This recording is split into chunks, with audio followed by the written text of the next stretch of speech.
दोस्तों, मेरे YouTube channel पर मैं आपका स्वागत करता हूँ।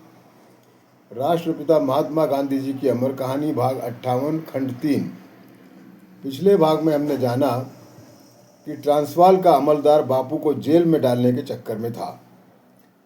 उसका अनुमान था कि बापू बिना परवाना लिए ट्रांसवाल में आए हैं, लेकिन जब उसने डरबन में पूछताछ की तब उसके होश उड़ गए। फिर भी उसने हार नहीं मानी और तैयब हाजी शेठ को और बापू को बुला भेजा और उनसे कहा, आप यहाँ नहीं रह सकते, आपको परवाना गलती से दिया गया है। और हाजी शेठ को डांट डपट कर बापू को यहाँ से बाहर जाने को कहने को कहा। इसके साथ ही अधिकारी का एक पत्र आया जिसमें लिखा था कि चैम्बरलेन गांधी से मिल चुके हैं, अतः इनको प्रतिनिधिमंडल से हटा दिया जाए। इस प्रस्ताव का सभी को बुरा लगा और उन्होंने ट्रांसवाल में शिष्टमंडल ना भेजने का प्रस्ताव दिया। इस पर बापू ने कहा, ऐसा करना ठीक नहीं होगा, मेरे अपमान को भूला जाना ही ठीक है। बाकी जो कहना है वो लिखा हुआ है, फिर उसे मैं पढ़ूं या कोई और, क्या फ़र्क पड़ता है।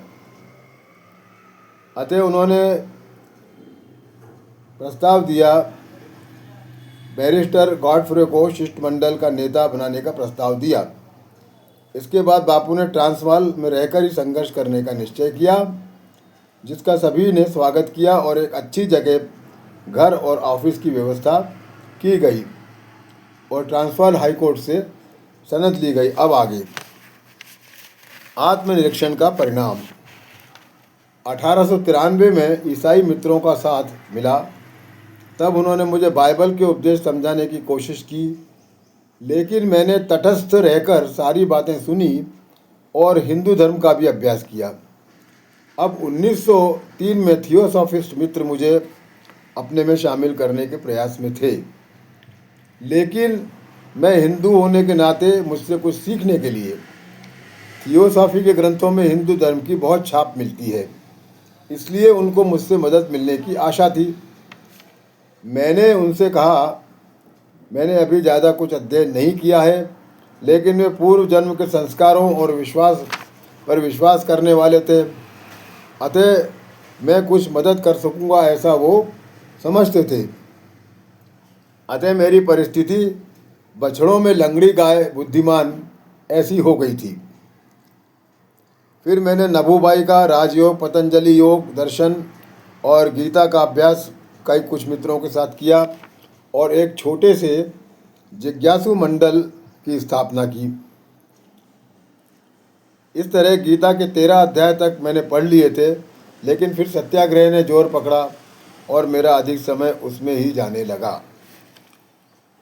गीता के अध्ययन का मेरे मित्रों पर क्या प्रभाव हुआ वो तो मैं नहीं जानता, लेकिन मेरे विषय में गीता दैनंदिन आचरण का श्रेष्ठ मार्गदर्शक और धार्मिक शब्दकोश है और मैं अक्सर मेरी शंकाओं का समाधान इसी से करता हूँ।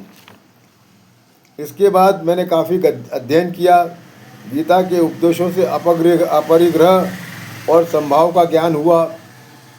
जिस प्रकार ट्रस्टी के पास करोड़ों की संपत्ति होती है, लेकिन उसका एक भी पैसा नहीं होता, इसी तरह मुमुक्ष अलिप्त रहना चाहिए।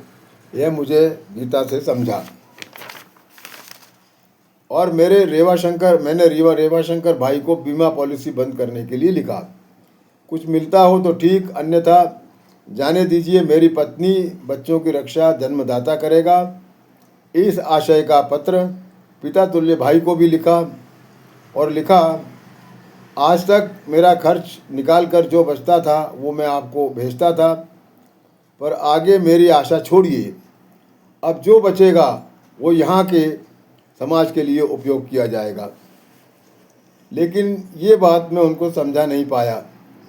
पहले तो उनका कड़क शब्दों में पत्र आया जिसमें उन्होंने मुझे कर्तव्य बोध कराया और लिखा, पिताजी से मैं अपने आप को बुद्धिमान न समझूं।